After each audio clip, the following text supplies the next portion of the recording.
Iron Man, issue number 10. We're back with Tony Stark. It's been a hot minute. We dealt with Patsy for a bit. We even dealt with Korvac for a bit, and then the Human Torch showed up, and you're just like, Cantwell, take a breather, man. You're crushing it, not just on this book, but with everything else you're writing, and it's okay to take a little moment for yourself, dude. Like, we're all okay with it. But this book, let's see where Tony Stark was. When we last saw Tony, I know we've seen him in like flashbacks and stuff, but when we last saw him, he crashed on this planet and these weird guys came to find him. And now we're seeing the ramifications of that story. And again, one of the themes I'm loving throughout this book, and in particular, you get it in this issue, is this idea of old foes of Tony Stark doing something for a better tomorrow. Because Tony throughout this entire run has been like, I want to do the right thing. I don't know what it is without looking like an asshole. Is it something I can do? And we're seeing in this book that he's trying to go there, and he might have found a way to find himself in that predicament where he feels confident again. So we learn he crashed on this place. He doesn't know how long he's been there. He thinks it's been 6 days, but this planet has like some weird history in it, and it's kind of just like a place where refugees and lost travelers have wound up across their journey. And he's going there. He sees that there's some humans that have been there, and he assumes that one of the humans named the place because they called it Megiddo, and Megiddo is the Greek name for Armageddon. So it's just kind of like, okay, there's some weird history here. He meets a woman named Yar. She's kind of like the leader of this little faction of people, the one that's kind of in charge of everything. And basically, they've been very accommodating to Tony Stark. He feels very confident that they've been nice to him. He tells them about his injuries and how he's kind of broken because of it. He meets like the Armitia or like the military in this area, and he's like, okay, kind of cool. I do know one of these guys though. And I'm like, this is a really deep cut. I'm very impressed with Cantwell, because I'm like, are you kidding me? I didn't even... What? I mean, it sounds familiar, but I didn't know. So, Avro X is one of the guys that works here. That's how Tony knows him. His name is Colin Richard, and he first appeared in the comic book Marvel Fanfare issue 44. Who even knows how long ago that was? If anybody remembers Marvel Fanfare, that'd be very impressive. But I'm like, that's a deep cut. Again, you're just throwing in these classic characters that people have a history of and they know, but not know enough where you're going to be upset with the actions they take in these books. And I'm seeing this and I'm just like, okay, man, Avro X is here. He just randomly wound up on this planet. He's part of like the military. Okay, so he's kind of like, I guess you could say like a Buck Rogers type Tony Stark analog character, which I think is very cool. It goes without saying, Cafu's artwork is just perfect. I say it every issue, it's gorgeous, it is stunning, the colors, the art, everything about it is just gorgeous. I don't know if I need to bring it up. But one of the things I also like about this book that we do get to, Tony is being like, I am in a lot of pain all the time, and I'm just like, kind of just going like about my day, not sure what to do. And because like Rhodey gave me this morphine, and he kind of made it in a sense where it's like you can take it and it's not going to become an addiction for you. Well, it's slowly becoming an addiction for me. And we see a beautiful page where Tony just is injecting himself with the morphine, and you just see him just like, this is his train spotting moment. This is what he's wanted. This is just like everything to him in this moment. He is feeling it here in this. And he's like, I have enough that lasts me like 3 months, but I don't know if I'm going to go that long because I could take it all now probably and feel just as fine. I really like this. This is Tony admitting his faults, and it just works so perfectly. And everyone's done their story where Tony's been a dick and he admits the mistakes he's made. But this feels realistic. This feels like a guy who's screwed up most of his life, and he's starting to slowly come back to the person he was. I really like that.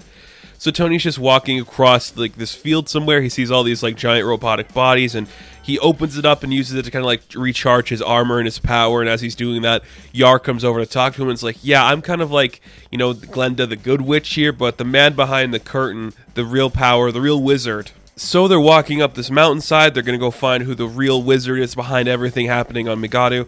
And who is it but none other than Wilbur Day, the original Stiltman.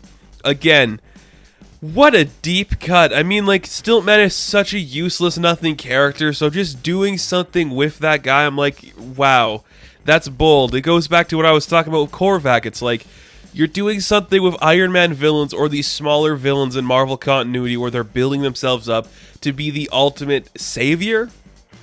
which is everything Tony Stark wanted to be in the first place. So it's very fascinating to see that portrayal. And this man, he's committed to the whole old school wizard bit. Like, he's got the beard, he's got the long shaggy hair, the glasses. He is committed to being this character, and I love it. He's just telling Tony, like, I wound it up here one day. I was the first one to show up, and as more people formed, we started to build a society.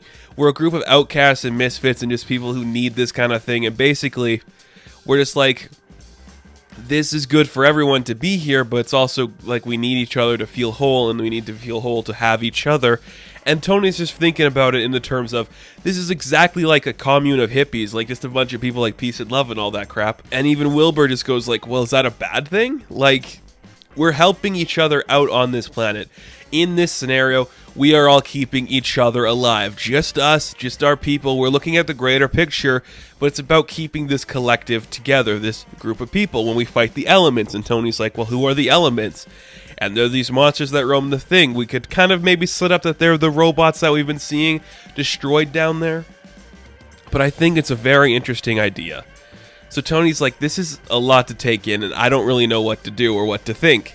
And he's going to have to take some time to like really come to terms of everything he's exploring here. And the fact that it's like, you know, Stilt Man just kind of takes that a little bit step further. It's like, okay, this guy was a criminal, and now he's like a cult leader, and the cult is actually thriving and it's flourishing and everybody's happy here.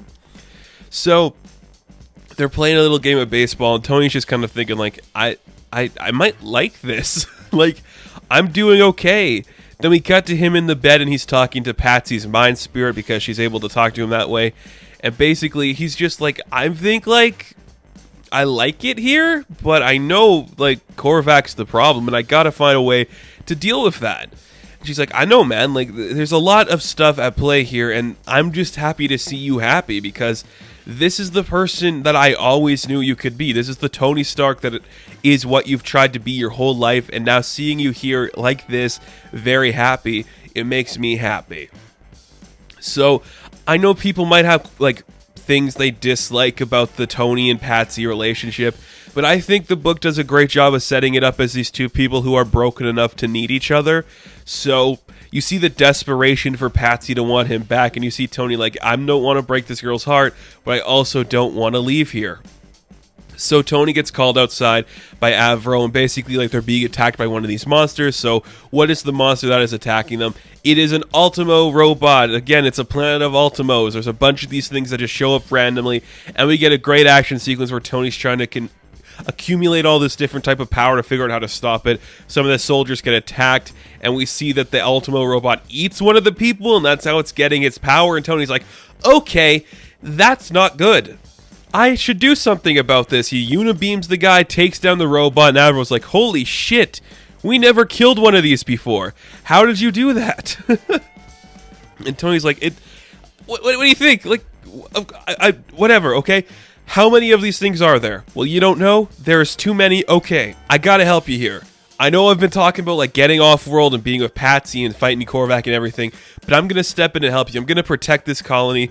I'm gonna let everything happen here. Avro, Stilt Man, I'm gonna help you guys fight this out because I actually kind of like it here, and I want to kind of stay. I'm gonna help you run the colony. And I'm like, whoa, that's a really good ending, because when this book ends, it's like Tony is committing to this world. And it works so well. I'm just like, yes, he needs this. This is a place where he can actually heal and be the person he's wanted to be. The one who doesn't care if a statue is built of him in New York if he dies in battle. The guy who is so arrogant and upset at the world that every action that feels like a slight against him affects him in so many ways. This is the world Tony needs. Even if it's led by a villain and like a Canadian Buck Rogers ripoff, it's what he needs. It's what he wants now that he realizes it's something he could have. And I think that is incredibly cool. I love this book. The artwork continues to impress me. And the deconstruction of Tony Stark as a man going from arrogant to humbled works perfectly. I think it's such a fantastical read. And I recommend checking out this book because this is what we want from Iron Man. This is what makes the character cool. So, Iron Man, issue number 10, I am going to give a 10 out of 10. That's a lot of 10s, but it works. So thank you guys for watching this review. Be sure to like and subscribe to the channel. As always, you can check me out on Instagram, Patreon, Twitter, all that good stuff. And I will catch you in the next one. Have fun. Stay safe. Good luck.